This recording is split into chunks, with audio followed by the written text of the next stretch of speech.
Good afternoon, everyone, and welcome to the Impunity Observer podcast. I hope you're all doing great. This is your host for the day, Mauro Echeverria. Nicolas Virzi will be the guest joining us today. Nicolas is a professor of international relations and geopolitics in Central America. Today we're going to discuss a series of topics in which the Prosecutor General selection process is included, involvement from outsiders, pressure from other actors, the Eric fan case, and plenty of other topics. So welcome, Nicolas. Please tell us, how are you? Great, Mauro. Thanks for the invitation. It's an honor to be here with Impunity Observer. It's a great outlet, and I hope this reaches many people. And I salute and greet all your followers. Thank you, Nicolas. So right now we're currently witnessing the selection process for the position of Prosecutor General and Head of the Public Ministry. The process is currently in the exclusion phase, so it is fundamental to remember that the current Prosecutor General, Consuelo Porras, is still in the race. So how have you perceived this current process? Has it been transparent or? No, it hasn't been transparent at all. There's the process for the selection of Attorney General is that a slate has to be presented. A slate of 6 candidates has to be presented to the president by the Congress. If I'm not mistaken, it has to be 6, and for the Congress to make that selection, it comes from a postulation commission, a commission which proposes the candidates and filters the candidates. And in that process participate the deans of law schools of the different universities in Guatemala.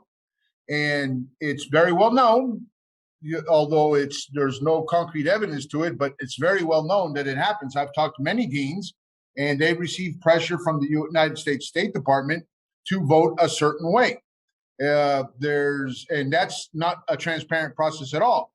What they tell you in Guatemala is that they're fighting corruption, which is fine because nobody agrees with corruption.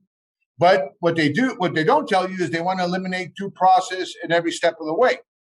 That is why the ex-prosecutors aligned with the U.S. State Department, which was and aligned with the UN Commission Against Impunity in Guatemala, which was known as CC, and the special prosecutor known as FESI, the Special Prosecutor's Office. When they were in charge and they were running the show, they would throw people in preventive prison with no bail. And the longer somebody fought for their due process rights and exercised their rights of self-defense in a criminal trial, the longer they would spend in jail. This has not happened with all of the ex-prosecutors from FESI, but it has happened to some. But others are free on bail, unlike the people they prosecuted. So the problem here is the lack of due process. In my opinion, they should all be free on bail. The abuse of the preventive prison process is the problem in Guatemala. So as soon as somebody confronts justice for whatever reason, they flee. Now, the U.S. State Department and its aligned media outlets and aligned international NGOs, they call them exiles. They're exiled in the United States. No, they're fugitives from justice. That's the technical term. And one can understand that because nobody wants to fight their case from jail. Well, they didn't understand it when they were in power, and that's no reason to apply it to them. There should be due process available to everybody. That's the Republican form of government. That's how you form an independent judicial branch. When they say that they're fighting corruption and they want to sustain and form an independent judicial branch, they mean independent of the Guatemalan president, which is fine. That's how it should be. But they never mean independent from foreign interference. That's not what they mean. And right now, the United States government is very desperate to control the selection process of the Attorney General because they have, in their perception, or in the perception of the extreme left in Guatemala, which is only allied with the United States on this issue, because the extreme left in Guatemala is typically looks more towards Russia, Venezuela, Cuba, China.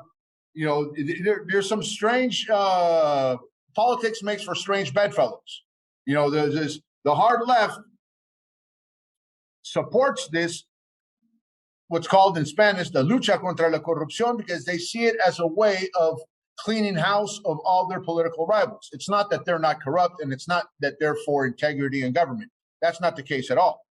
You know, and they don't mind U.S. interference in the judicial process. They don't mean independence, true independence. They mean reliance on U.S. imposition. The U.S., the perception is that they lost the Constitutional Court, they lost the Attorney General, and they cannot afford to lose the Attorney General again. So they're left without many options in Guatemala. Look what happened in Nicaragua and Honduras. I'm sorry. There's reason to believe, there are very good arguments that the board of directors, if that's how you call it in English, the Junta Directiva of the Honduran Congress is illegitimate because of the way it was constituted. And they just passed laws against corruption. But before that, and they're going to form a new UN Commission against corruption. But before that, they granted amnesty to all those who were in the government of Xiomara Castro's husband, Mel Zelaya, when he was president. So first they give amnesty to their guys, and then they want to launch a UN corruption commission to go out and clean house against functionaries of the last few right-wing governments, which were corrupt, by the way. Understood. Why do you think there's this interference over Central American countries in general from the U.S.? Well, the argument is that corruption impedes economic growth, and without economic growth, then you have the surge in migration to the United States. That first you clean corruption, then you get economic growth, and then you reduce migration. Historically, that's not what's happened. Historically, countries grow first. As they grow, they create a middle class. The middle class is what sustains democracy. The middle class, they have a little bit of wealth that matters a lot to them, so they start pressuring governments to apply equal justice and generally applicable laws. That's what's happened in every case of development in the world. There's no one's justifying corruption, but they have it backwards. And then there's another lie to the U.S. strategy, which is, okay, it's true that lack of economic opportunities explain migration, illegal immigration. They don't even call it illegal immigration anymore. They call it irregular migration. When it's clearly breaking U.S. laws on the books. It's true that lack of economic opportunities drive a certain part of illegal immigration. But that's not what's causing the border crisis in the United States right now. What's causing the border crisis in the United States is the fact that the Biden administration, in its first week or month in office, removed all border controls. And basically, during the campaign, both Kamala Harris and Joe Biden made it clear that they weren't going to enforce American migration laws on the books. And that's in violation of the constitutional oath of office that the president and the vice president take.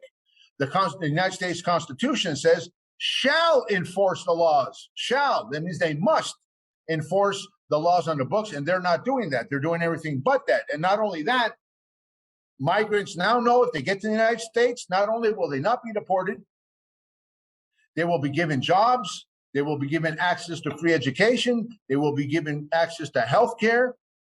So that's what explains the gigantic surge in migration. The average monthly detentions at the U.S. southern border are above 160,000, 170,000 a month from March of 2021 till this month. That's more than double than the year before, maybe even triple. There were some months where you had in 2020 where you had 30 to 60,000, 70,000 per month. That's the migration that's due to push factors. Push factors are local endogenous factors that arise from the defects in the local economy that create a lack of economic opportunities, and the most ambitious people migrate. The pull factors are the errors in policy and lack of migration law enforcement on the part of U.S. authorities that basically invites everyone to come. The greatest increase in migrants to the United States are coming from other countries that have nothing to do with the Northern Triangle, which is Honduras, El Salvador, and Guatemala. They're coming from all over the world now. Yeah, actually, they recently suspended the free travel from Ecuador to Guatemala and Mexico due to illegal immigration from Guatemala, from Ecuadorians to the U.S. So, yeah, it makes a lot of sense, and what you're saying. One thing I wanted to know is, I wanted you to clarify, what is the G13 and what does it do in Guatemala? The G13 is a self-appointed group of the principal embassies that stick their nose in Guatemala's business. It's the United States, Canada, Sweden, the United Kingdom, France, Italy, Spain, and other countries that comment constantly that one, provide official development assistance to Guatemala, and based on that assistance, they want to condition Guatemala, and this happens all over the world, they want to condition the political scene in Guatemala. And it leads many to question whether that it's even worth that money. For example, they pressure the Guatemalan government to adopt not democratic policies, but progressive policies. And this happens in Latin America, curiously enough. It would never happen in the United States, where the United States Constitution is supreme. But the way they interpret it in Guatemala, for example, is that if Guatemala signs an international treaty that pertains in some way, shape, or form to human rights, and that treaty conflicts with the national constitution, the international treaty takes precedence. Where am I going with this? The Guatemalan Constitution recognizes the right to life from the moment of conception. The Guatemalan Constitution recognizes matrimony as between a man and a woman. So when you define abortion as access to health as a human right, then they're going to try to backdoor their way in, making abortion legal in Guatemala, even when they know that the population would never vote for it. That's just one type of example that these G13 and the United Nations and other international organizations push on Guatemala.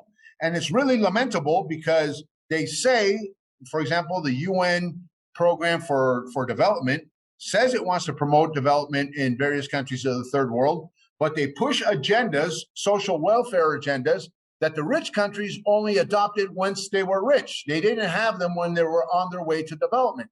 So if you increase the minimum wage, for example, if you increase taxes beyond a prudent amount, you're going to restrain growth. You're not going to activate growth. And growth is the key to development. It's not synonymous with development, but it is a necessary, if not sufficient, condition. The poverty rate in the world has been the extreme poverty rate in the world was 40% of the world's population in 1990. By 2010, it was down to 10%. China got half of those people out of poverty. And I don't know if you saw the latest news article on China's great social programs. If you didn't, don't be surprised, because I haven't either. It doesn't exist. China got millions of people, tens of millions of people out of poverty based on pure economic growth. And that's what Guatemala needs, and other countries like Guatemala. But that is not what the G13 in alliance with the United Nations and other groups push on countries such as Guatemala. They want to push social welfare benefits, which are inappropriate at this stage of Guatemalan development. It's completely anti-technical. Understood. And is this intervention legal or illegal? Well, no, it's legal. It's legal, but that doesn't make it right. What local countries need to do, Guatemala, El Salvador, is start expelling some of these diplomats that comment on internal affairs of their countries. It's understood that foreign policy is handled prudently, quietly, firmly, sometimes arrogantly, behind closed doors. But when you make public declarations on what Guatemalan officials need to do, or what the Guatemalan Congress needs to do, that's interfering in local politics, and that's in violation of the ambassador's manual. It says right there that ambassadors shall not interfere in domestic affairs. China doesn't do it. Russia doesn't do it. But the United States and the G13 countries do it all the time, which is diminishing their soft power. When the liberal world order was constructed after World War II, the United States had a lot of soft power because it pushed free markets and democracy all over the world. And everybody wanted that. But not everybody wants 127 genders. Not everybody wants abortion. Not everybody wants same-sex marriage. Like the progressive, it's not even a consensus in the United States.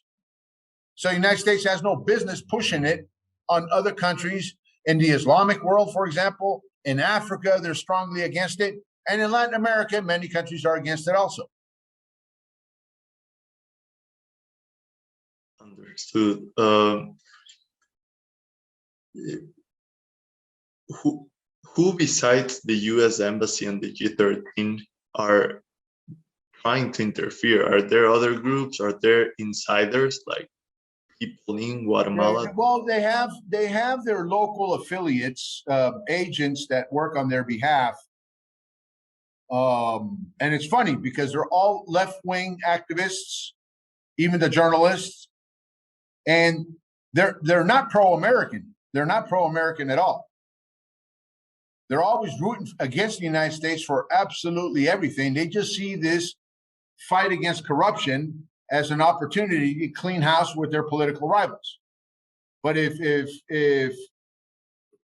you see that, for example, Guatemala is a very loyal ally to the United States. Guatemala is one of the few countries in the world that still maintains relations with Taiwan, which is very important to the United States. Only one country, Paraguay in South America, still maintains diplomatic relations with Taiwan. Nicaragua just cut them off. Honduras was about to. Xiomara Castro promised to do it during her campaign, and she backed off when the United States government made some kind of offer, which I assume has to do with this UN Commission Against Corruption after the amnesty that was granted to her political base, to her husband's political base. Their local allies are in the media. There's a whole local network of local media that provides stories to the Washington Post and the New York Times. And once it's published in the United States, they say, see, it's being published in the United States, and they replicate it here in Guatemala. There's and it's clearly being orchestrated by the United States. It's the journalists that are invited to U.S. government functions that are retweeted by current and former U.S. representatives. But it's a farce, really. But the main actors that interfere are the G13 countries and the United Nations and NGOs like Human Rights Watch, for example, the Washington Office for Latin American Affairs, WOLA, and all these other groups that align with the United States in criticizing conservative governments that they perceive to be on the right of the political spectrum in Latin America. Participating in that facade are groups like Freedom House and these organizations that attempt to qualify on a numeric scale the quality of democracy in different countries. Freedom House does it. The Economist Intelligence does it. Economist Intelligence Unit, they also have an index of democracy. The Polity Project in the United States is financed by the CIA. Freedom House is financed by the United States government. There's an institute in Europe, I believe Sweden, that's called the VDEM, Varieties of Democracy Institute. They're financed by Soros and in some parts by USAID.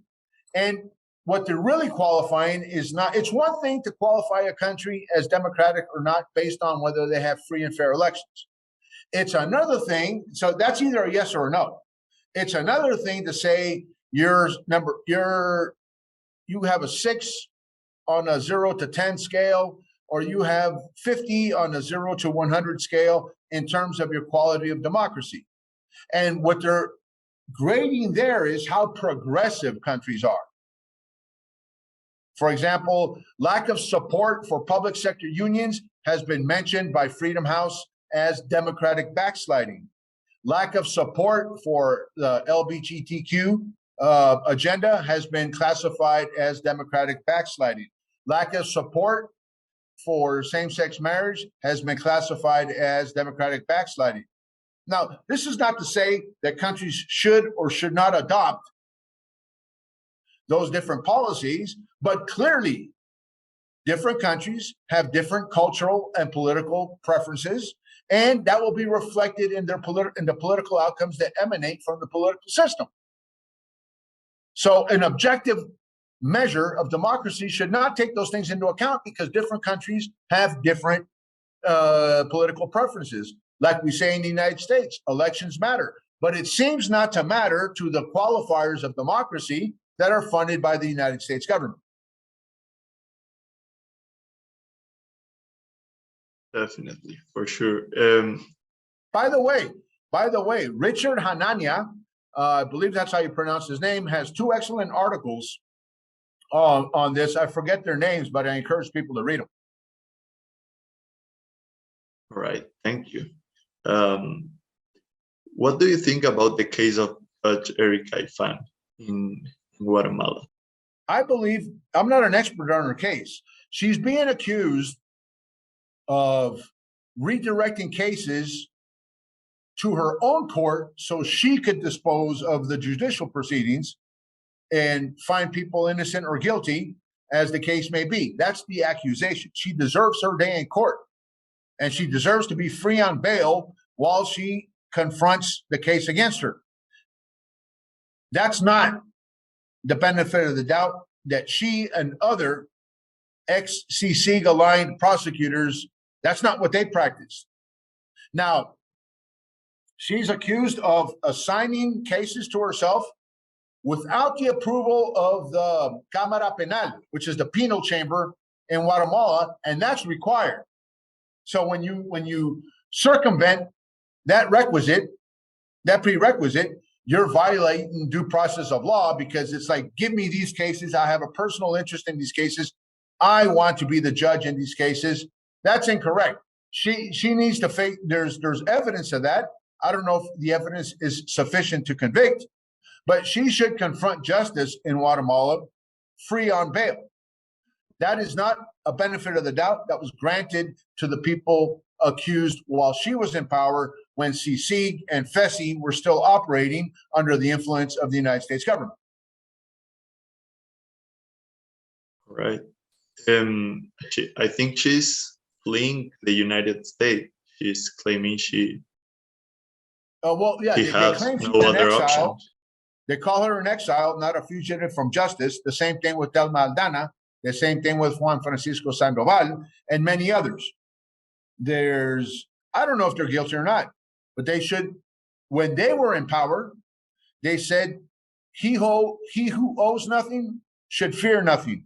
But as soon as they lost their immunity, they fled the country because they feared the same politicized judicial system that they created. Now that they should have nothing to fear, but I would understand why, because of what they themselves practiced when they were in power. But for that reason, it is not correct to put them in jail while they fight their case. Understood. So there's they're trying to get away from what they have been practicing while they were in power. That's exactly right. That's exactly right. And they criticized anybody that was a fugitive from justice when they were in power. They are technically fugitives. If you're accused and you run away to another country, you're a fugitive from justice. You're not in exile. You're a fugitive from justice. It's this Orwellian play on words that comes from the United States and the United States government. They're not illegal immigrants anymore. They're undocumented workers. Well, no, they're illegal immigrants. They're not migrants. They're refugees so that they can ask for asylum. The huge increase in border apprehensions at the southwest border between the United States and Mexico is not due to increased efficiency by the Customs and Border Patrol. It's totally the opposite. Many years ago, when illegal immigrants crossed the border, they would flee from Customs and Border Patrol. Now they go and turn themselves in directly so they can begin collecting the benefits and get the work permits. So, it's just play on words. It's an undocumented worker. It's not an illegal immigrant. It's an exile. It's not a fugitive from justice. And in this process, right now, the narrative is being promoted in Guatemala that somehow the private sector had something to do with the removal of Judge Eric Aifan. There's no evidence to that effect, but that's what they say. The ex-ambassador of the United States to Guatemala, Stephen McFarland, retweeted something like that when it makes this calumny, this smear against the private sector. But then there's no evidence for that at all. The private sector plays no role whatsoever in the selection of attorney general, in the removal of judges, or in the placement of judges. It plays no role, and it should play no role. Now, part of the narrative that's being moved by Human Rights Watch, left-wing NGOs, left-wing media activists, and by current State Department officials at a high level, is that they are reviewing sanctions authorities against Guatemalan businessmen, specifically the organized private sector. Now, why they singled out the organized, anybody that has been engaged in corrupt practices should confront justice. I want to be very clear about that. But why would you single out the organized private sector for that without evidence, and you don't provide evidence? Now, it's very well known that the United States government is exercising pressure constantly on private sector actors regarding the attorney general when the private sector plays no role. And if it did, that would be illegal and improper for private sector leaders to get themselves involved in the process. And when they talk about sanctioning authorities in this way, and the way this I believe his name is Juan Papier from Human Rights Watch, the guy's on Twitter, I call him papier mache. You know, he's a paper tiger. This guy. There's I don't know. He created his account, I believe, in December 2021, and he's constantly calling for the sanctioning of Guatemalan business elites. The argument there, and it's also moved by the United States State Department, has two implicit. The argument has two implicit pillars.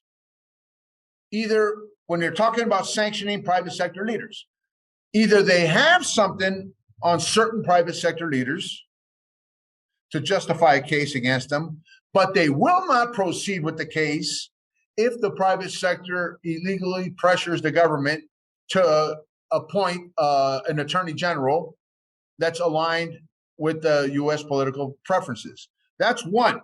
Two is they don't have evidence, but sanctioning is a political move. Sanctions are a political decision. They don't emanate from a court of law. So they know I can sanction you if I was a high-placed State Department official. I can sanction Mauro, and there's nothing you can do about it. You can't fight your case in court because it's a political designation.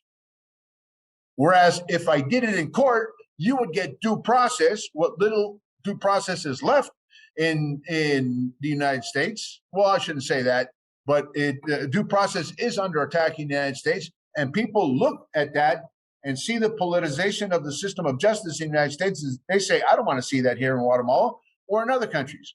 But if you're accused in court in the United States, you are entitled to see all the evidence against you and present your own case against that evidence. That is not what happens when you are politically designated by the State Department as a person who engages in corrupt acts.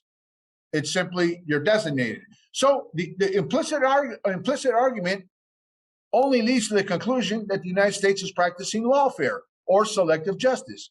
Because once again, I'll break it down.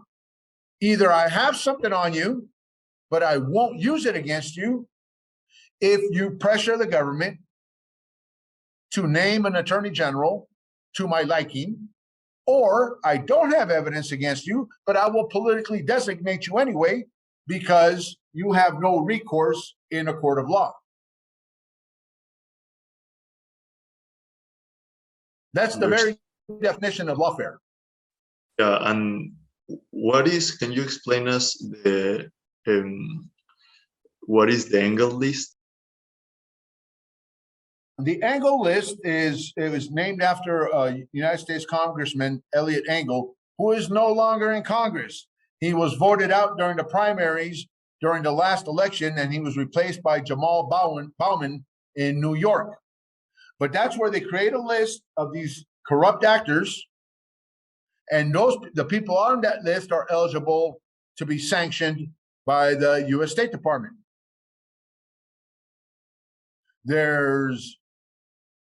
So they're constantly making reference to this Engel's list.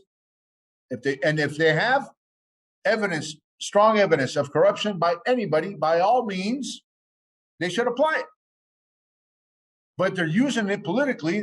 They're waving around sanctions. Look, we're going to do sanctions unless A, B, and C happens. Well, that's the very definition of politicization of justice. If you have evidence against people, use it. And bring the case in court where there will be due process, and let them fight it out. And if you're condemned, you go to jail.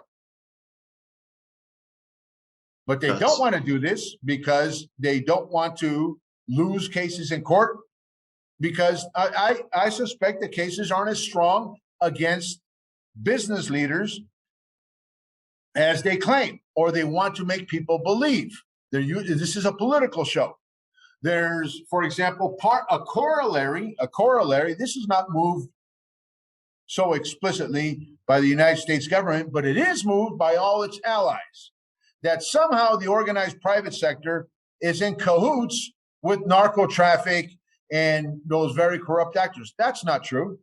The political class is one thing in Guatemala, the narco is another, and the organized private sector is another. And there's very little connection between there's no connection between the organized private sector and the narcos, for example. But that's a political smear that's constantly repeated by the left in Guatemala, the left that is in alliance with the United States State Department.